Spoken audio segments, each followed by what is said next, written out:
안녕하세요. 법무법인 흥인의 전상민 변호사입니다. 오늘은 12번째 시간이네요.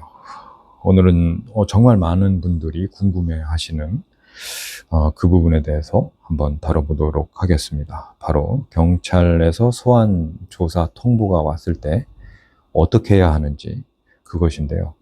오늘은 이 주제에 관해서 형사 전문 변호사로서 피의자 소환 조사가 갖는 의미와 유의해야 될 점들은 무엇이 있는지 이거 꼭 알아두셔야 됩니다. 자, 어느 순간 갑자기 이제 모르는 번호로 전화가 옵니다.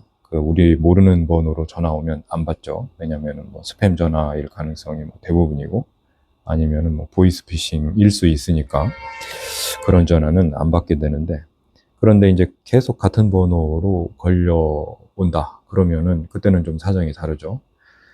보이스피싱이나 뭐 스팸이나 같은 번호로 계속 이렇게 전화를 하진 않지 않습니까? 보통은 일회성으로 이렇게 획득한 전화번호들을 이용하니까. 그래서 우리는 궁금해서 내가 백콜을 해서 전화를 해보든가, 아니면은 다음번에 같은 번호로 전화가 올 때는 드디어 그 전화를 받게 되는데, 그 전화에서 이제 이렇게 얘기를 하는 겁니다. 안녕하세요, 전상민 씨죠? 뭐 여기는 한국경찰서 뭐 수사과의 뭐 홍길동 경사입니다. 어? 뭐 그 김아무개 씨가 고소한 사건으로 뭐 좀 여쭤볼 거 있으니까 여쭤볼 거 있는데, 그 뭐 되게 간단한 거니까 시간 되시면 잠깐 나와 주실 수 있나요? 아니면 뭐 오늘 당장이라도 상관없습니다만, 뭐 이런 식으로 전화가 걸려온 겁니다.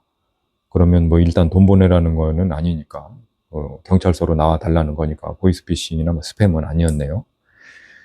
그렇지만 이 한 통의 전화로 시작된 것이 인생을 송두리째 바꿀 수 있다는 점에서는 보이스피싱, 수억 수천을 날리는 보이스피싱이나 뭐 크게 다를 바는 없는 막강한 파워를 갖는 전화가 될 수도 있습니다. 원래 경찰이 누군가를 소환을 하려고 하면 형사소송법에 따라서 서면으로 소환 통보를 하는 것이 원칙입니다. 그런데 현실에서는 전화로 소환을 하죠. 그 이유는 서면으로 통보를 한다는 것은 뭐 송달 절차를 거쳐야 되니까 그 자체가 시간도 오래 걸릴 뿐만 아니라, 우리들도 뭐 아파트나 빌라, 이제 쉽게 말하면 공동주택에서 거주하는 것이 보편적 주거 형태로 바뀐 이후에는 우편함이라는 것을 같이 쓰잖아요. 그러니까 경찰서니 뭐 검찰청이니 법원이니 이런 데에서 우편물이 날라오는 것에 대해서 주변의 눈이 의식된다는 거죠. 한마디로 눈치 보인다 이겁니다. 그래서 서면 소환보다는 전화 소환을 선호하는 그런 경향이 있습니다. 그런데 핵심은 이거죠. 전화로 소환할 때도 결국은 문서로 소환 통보할 때 알려줘야 될 정보를 다 알려줘야 된다. 이것이 핵심이죠. 그러니까 뭐 조사는 왜 하는지, 지금 왜 나를 소환하는 것인지, 어떤 사건의 피의자인 건지, 참고인인 건지, 피의자인 건지, 조사할 일시나 장소 이런 것들을 명확히 안내를 해줘야 됩니다. 그런데 실제로는 이 부분이 굉장히 간략화되어서 전달이 됩니다. 그러니까 뭐 별것도 아니고 간단히 몇 가지만 물어보면 되니까 아시는 대로 확인만 해주시면 된다. 잠깐 들려라. 이런 식으로 얘기가 됩니다. 그런데 1000만 번 더 들어도 부족하지 않는 말, 절대 잠깐 들르셔서는 안 됩니다. 일단 무슨 사건으로, 무슨 신분으로 누가 부르는지를 먼저 분명히 확인하고 메모하시고, 이 말 이외에는 사건 자체에 대한 말은 하지 마세요. 말 자체를 아끼시고요. 그 다음에 경찰이 말한 소환 시간, 그러니까 오늘 저녁 또는 뭐 내일, 이런 식으로 굉장히 짧은 간격을 두고 지금 소환 통보를 하고 있단 말이에요. 이것은 뭐 경찰이 자신이 편한 시간을 조사 시간으로 일방적으로 잡는 것이기 때문에 여기에 응할 의무가 없는 것은 물론이거니와, 이런 식으로 표현되는 소환조사, 그러니까 잠깐만 확인하니까 오늘 저녁이라도 왔다 가시면 된다, 이렇게 해버리면 듣는 사람 입장에서는 이게 별거 아니다라는 느낌이 들잖아요. 그러니까 출석에 대한 저항감이 떨어지죠. 그리고 뭔가 준비할 수 있는 사전 타이밍을 빼앗는 방법이기도 합니다. 그러니까 이 날짜와 시간에 응하실 의무는 없다. 그러니까 절대로 여기에 응하지 마세요. 그래서 일주일이면 일주일, 3일이면 3일, 일단은 그 통보된 날짜보다 뒤로 그 소환 날짜를 미루시는 것이 좋을 것 같고요. 그 미룬 날짜에 해야 될 일이 뭡니까? 변호사하고 상담을 하는 겁니다. 자, 변호사하고 상담을 하면, 그리고 지금 현재 알고 계신 정보만 가지고 상담을 하면 여러분이 머릿속으로 짚으시는 게 있기 때문에 상담의 물꼬가 터지게 됩니다. 이런 소환조사에서 가장 중요한 것은 소환조사에서의 나의 신분입니다. 내가 지금 피의자인지 참고인인지 이건데요. 만약 피의자 신분이라고 가정을 하고 얘기를 해보면, 전화를 받는 것이 지금 이제 처음이지 않습니까? 뭐 조사할 게 있으니까 잠깐만 나와주세요. 뭐 이제 이렇게 전화를 받은 게 처음이니까 우리로서는 이게 형사 절차의 시작이 아닌가 이렇게 생각할 수 있지만, 사실은 경찰 입장에서는 수사 절차의 끝입니다. 이게 무슨 말이냐면, 누군가 저를 뭐 고소했어요. 사기로 고소를 했다고 하면은 일단은 고소인은 고소장을 제출했다는 얘기고, 그 고소인은 피해자로서 참고인 조사를 받았다는 얘기예요. 그리고 계좌나 여러 가지 뭐 서류, 뭐 증거들, 이메일 이런 거 다 증거로 냈다는 얘기고요. 즉 고소인의 혐의 제기를 일단 받아들여서 얘기를 들어봤더니 그 사람이 지시하는 혐의 내용의 방향성을 같이 하는 그 증거, 그런 것들이 그럴듯한 혐의와 그 입증을 위한 구성체가 이미 만들어졌다는 얘기예요.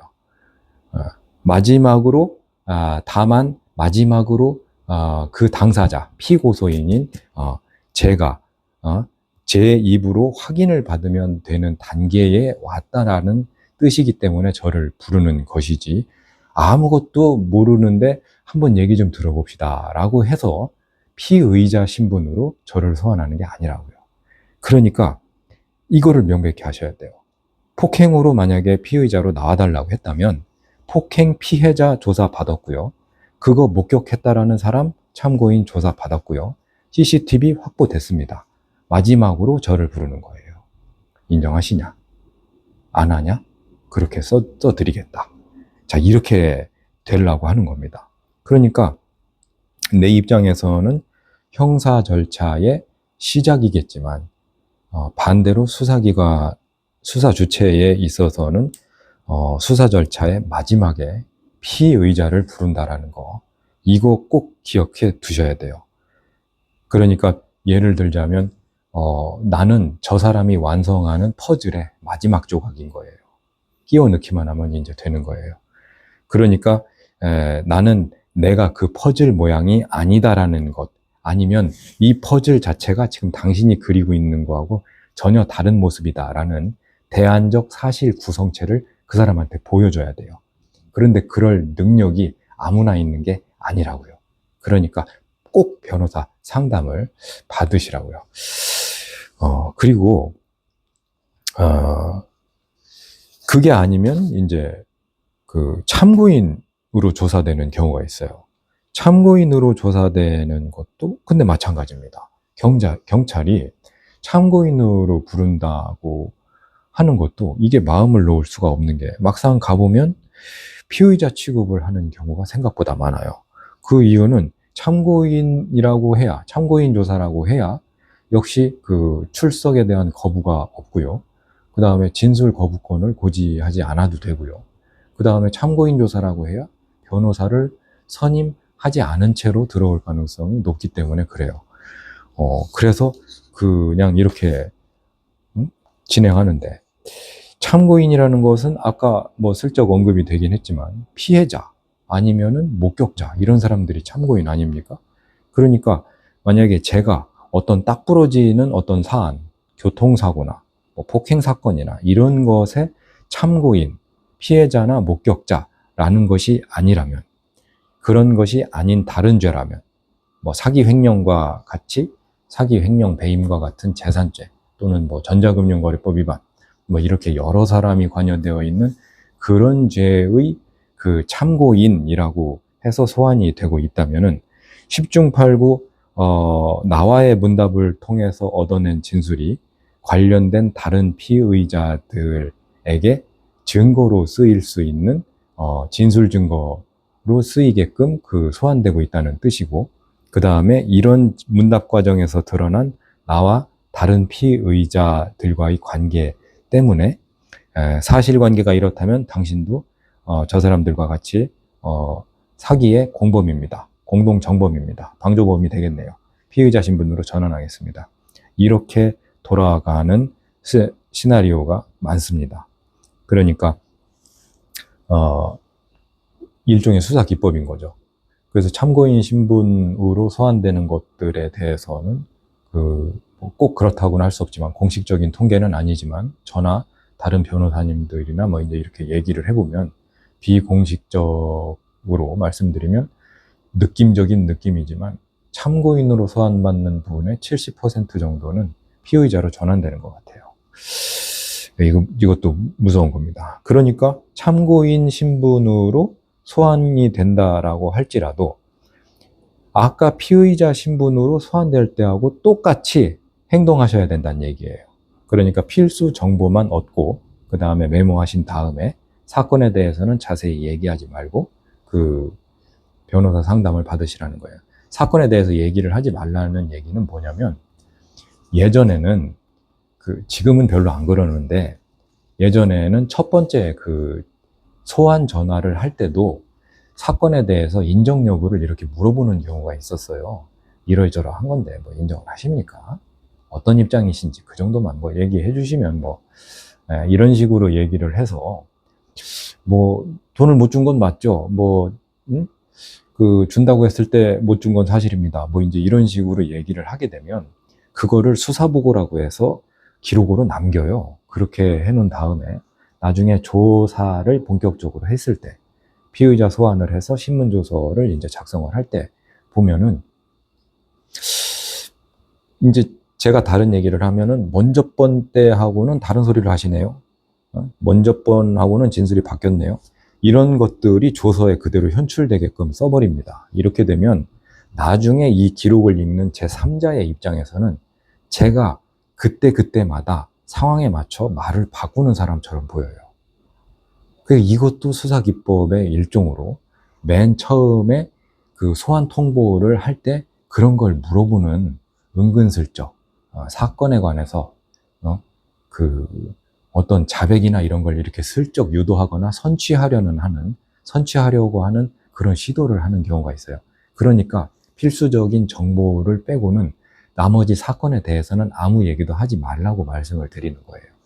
그런데 지금은 꼭 그렇다고 볼 수는 없고, 또 그렇다 할지라도 증거법적으로 그거를 뭐 쳐낼 방법이 있기는 한데, 근데 어쨌든 그것을 쳐내려면 재판으로 올라와야 되는 문제가 생기잖아요.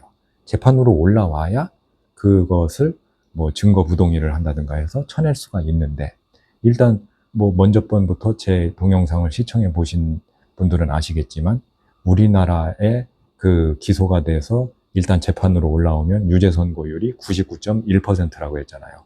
그러니까 운신의 폭이 매우 적어지게 되는 거예요. 아무리 노력을 해도. 그리고 상담을 이제 하신 다음에 뭐 결정할 일이지만은, 소환 조사를 가실 때는 웬만하면 변호사와 동행을 해서 조사를 받으시는 것이 100만 번 유리합니다. 상대방은 수사기관이고요. 수사로 잔뼈가 굵은 분들이에요. 선수예요. 그러니까 여러분들 같은 일반인은 이 게임이 안 돼요. 예를 들어서 무슨 뭐 교통사고가 났는데 현장에서 떠났다 뭐 이렇게 되면은 사실 그 사람은 모르고 갈 수도 있잖아요. 비가 오는 날씨였을 수도 있고, 또 뭐 크게 차가 박살난 것도 아니고 그래서 모르고 갈 수도 있는데, 막상 이렇게 딱 조사 받을 때 보면은 막 수사관이 막 다그칩니다. 아니 우리가 말이야, 차에 조그만한 돌멩이 하나 켜도 우리가 깜짝 놀라서 그걸 쳐다보게 마련인데, 당신은 차를 몰고 가면서 사람을 무슨 25톤 덤프트럭 아니면은 컨테이너 트레라 모는 것도 아니고 그렇게 작은 그냥 승용차 몰고 다니면서 사람을 쳐서 저렇게 다치게끔 해놓고도 그거를 몰랐다는 게 말이 돼요? 응? 당신이 현장을 떠났다는 것은 첫째, 알고도 그냥 갔거나 둘째, 알았지만 내려서 그걸 처리할 수 없는 어떤 핸디캡이 있었거나 아니면은 사람을 쳤는지도 모를 정도의 어떤 신체 상태에 빠져 있었기 때문 아니겠어요? 이렇게 얘기를 해버리는 겁니다. 이거 그대로 조서에 남게 했다가는 나는 뺑소니 친 거지, 거기에다가 반성도 안 하지, 거기에다가 음주 뺑소니의 암시까지 되는 상황이 초래될 수 있다고요. 이거 정말 조심해야 돼요. 여러분들 혼자 가셔서는 이거를 어떻게 막을래야 막을 수가 없어요. 또 상대방이 먼저 시비를 걸었든 안 걸었든 상대방이 이렇게 하려고 하니까 그거를 어떻게 피하려다가 당신이 어떻게 했는지는 모르겠지만 어쨌든 당신도 때린 건 사실 아닌가요? 응? 어쨌든 우리도 저 사람 몸에 손이 닿은 건 사실이죠. 이렇게 물어보면 예, 뭐 그건 그렇죠. 이렇게 대답을 합니다. 그러면 나중에 조서 열람에 보면 뭐라고 써 있냐면은 당신도 상대방을 때린 것은 맞나요? 예. 이렇게 써 있습니다. 그러면 아니 이거 왜 이렇게 돼 있습니까? 응? 이거 아까 얘기하고 다르잖아요. 이렇게 하면은 경찰이 오히려 저는요 당신이 말한 대로 쳐드리는 속기사가 아니에요. 당신이 조서를 보면서 확인을 해야 될 것은 내가 당신이 안 한 말을 거기에 썼느냐 그 부분만 확인하시면 돼요. 그러니까 당신이 저 사람을 때린 적이 있느냐 없느냐라고 물었을 때 아니라고 했는데 제가 예라고 거기다 쓴 겁니까? 이렇게 나옵니다.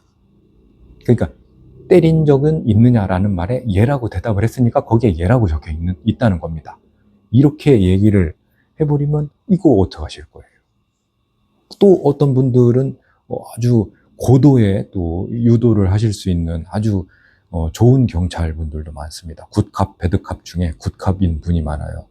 세상 사람 살다 보면 별일 다 있고 이런 일도 있고 저런 일도 있는 거예요. 뭐 이런 거 갖고 뭐 괜히 뭐 했네 안 했네 갖고 진 빼고 할 거 없이 인정할 거 인정하고 좋게 그냥 다 마무리하고 빨리빨리 끝내고 용서 받읍시다. 이렇게 얘기를 해놓고 자백을 얻어내는 거죠. 자백을 유도하는 거죠. 가끔 제가 이제 기록을 보면은 경찰 조사를 할 때 수사관이 얼마나 잘 우려 뺐는지 피의자가 자기가 받는 혐의 다 인정하고 경찰은 알지도 보다는 추가 자백을 한 8개 정도 해요. 네. 그러니까 경찰은 알지도 못했던 것까지 다 얘기합니다. 사실 말이 나와서 얘기인데요. 그때 이런 일도 있었고 저런 일도 있었거든요. 하면서 이게 쭉 나와요. 그분 계속 말하게 내비두면 이순신 장군도 자기가 죽였다라고 다 자백했을 거예요. 그러니까 그렇게 능수능란한 것이 우리가 상대해야 될 수사관들이라는 얘기예요. 그러니까 여러분들이 상대할 사람이 얼마나 선수인지 여러분들은 짐작도 못합니다. 그러니 선수를 상대하시려면 선수와 함께 가셔야죠. 변호사하고 동석을 하시면 상황이 완전히 달라지기는 하니까 이런 질문 자체를 못하거나 아니면 이의제기를 통해서 뭐 저지할 수 있다거나 아니면 대화 맥락을 파악해서 질문이 산으로 가는 것을 방지할 수가 있거든요. 핵심은 이겁니다. 경찰에서 내가 말하는 모든 진술은 유죄의 증거일 뿐만 아니라 양형의 증거로 다 쓰입니다. 양형의 자료로. 그러니까 무혐의로 끝날 수 있는 사건을 유죄로 만들 수도 있는 게 나 자신이고 벌금으로 끝날 수 있는 것을 징역형으로 만들 수 있는 것도 나 자신이고 집행유예로 끝날 수 있는 것을 실형으로 만드는 것도 나 자신일 수 있고 실형 1년이면 될 것을 실형 3년 사안으로 만드는 것도 나 자신일 수 있다 이겁니다. 이 모든 것이 아까 말씀드린 그 어떤 날에 전화 간단한 거 물어볼 거 있으니까 좀 들러주세요. 여기에서 시작될 수 있다는 겁니다. 그러니까 경찰서에서 소환을 통보하는 전화가 오면 어떻게 해야 된다고요? 네, 신분, 그러니까 내가 어떤 신분으로 지금 소환되고 있는지, 어떤 사건인지, 이 정도만 먼저 확인을 하시고, 그 다음에 사건에 관해서는 다른 말씀은 하지 마시고, 그 다음에 참고인 소환이라고 해도 섣불리 응하지 마시고, 반드시 변호사하고 상담을 하신 다음에, 수사관들을 직접 그 상대해야 되는 상황이 온다고 할 것 같으면, 변호사를 동행하는 것이 좋다는 말씀 100번, 1000번 드리고요. 그리고 마지막 끝나고 나서 조서를 이렇게 확인을 하는데, 그 조서 확인은 여러분이 아무리 많이 배우시고 아무리 많이 뭐 박사 학위를 가지고 있다고 해도 법조인이 아닌 한 그게 무슨 의미인지 여러분은 아실 수가 없어요. 그러니까 꼭 변호사를 선임을 해서 가시는 것이 좋을 것 같습니다. 어쨌든 오늘은 경찰에서 소환 통보가 갑자기 왔을 때 어떻게 해야 좋을지 이것에 대해서 설명을 해드렸고요. 당황하지 마시고 변호인의 도움을 받으시라는 말씀입니다. 결국에는 혼자 대비하기에는 대한민국 수사 주체인 경찰이 부르고 있는 소환조사라는 것의 무게를 너무 가볍게 생각하지 마시고 절대로 잠깐 들르겠다라는 식의 생각을 하지 마시고 상황이 매우 엄중하다. 이것을 꼭 염두에 두시고요. 말 한마디가 인생을 바꿀 수 있으니까 신중하게 대응하도록 그렇게 해주시기 바랍니다. 지금까지 법무법인 흥인의 전상민 변호사였고요. 구독과 좋아요 부탁드리고 저는 다음 또 다른 즐거운 그 다음에 그 가치 있는 영상으로 되돌아오도록 하겠습니다.